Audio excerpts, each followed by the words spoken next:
દર્શક મિત્રો, આપ જોઈ રહ્યા છો ટુડે ગુજરાતી ન્યૂઝ. હું છું રીના.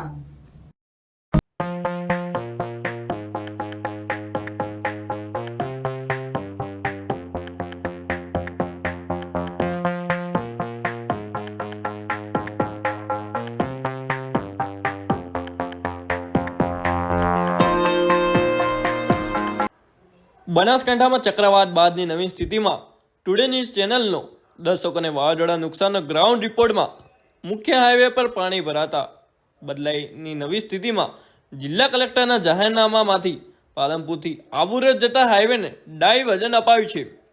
જિલ્લા કલેક્ટર વરુણ બેનીવાલે 18 જૂન અને 19 જૂન સુધી આ ડાયવર્ઝન આપ્યું છે.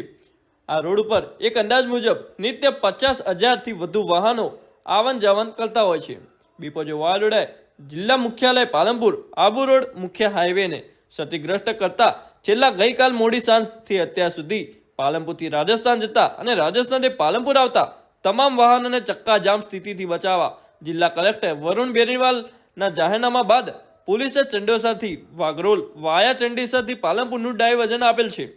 બનાસકાંઠા, અમરગઢ, દાંતીવાડા, પાલનપુર તાલુકા પોલીસ તેમજ ગઢ પોલીસ જવાનો આ ટ્રાફિક નિયમન કરવા છેલ્લા 24 કલાકથી સ્ટેન્ડ ટુ મોડમાં કાર્યરત છે. એક અંદાજ મુજબ આ મુખ્ય હાઈવે પર અંદાજિત નિત્ય 50,000થી વધુ વાહનો આવન જવન કરે છે. આ ડાયવર્ઝનથી બંને તરફના વાહન ચાલકોને વધારાના 30 કિલોમીટર કાપવા પડી રહ્યા છે. જોકે જિલ્લાનો મુખ્ય હાઈવે આ ડાયવર્ઝનથી ટ્રાફિક સ્થિતિમાંથી હાલ પૂરતો મુક્ત થયો છે. જોઈએ રીના પરમાનો આ વિશેષ અહેવાલ.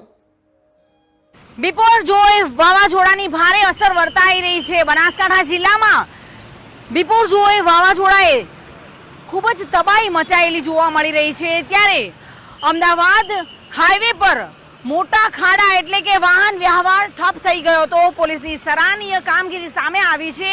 તેઓએ ચંડીસરથી વાઘરોલ રસ્તા પર ડાયવર્ઝન આપ્યું છે અને લગભગ 50,000 જેટલી રોજે રોજ હેવી ટ્રકો, ડમ્પરો જેવા મોટા સાધનો અહીંયાથી પસાર થાય છે. તેમને બાયપાસ એટલે કે અહીંયાથી ડાયવર્ઝન આપીને પસાર કરવામાં આવી રહ્યા છે. પોલીસે પૂરી રાત એટલે કે ભારે જહેમતે ખાડાઓને પૂરી અને જે વાહન વ્યવહાર ઠપ ન થાય તે માટે એક સરાહનીય કામગીરી કરી છે.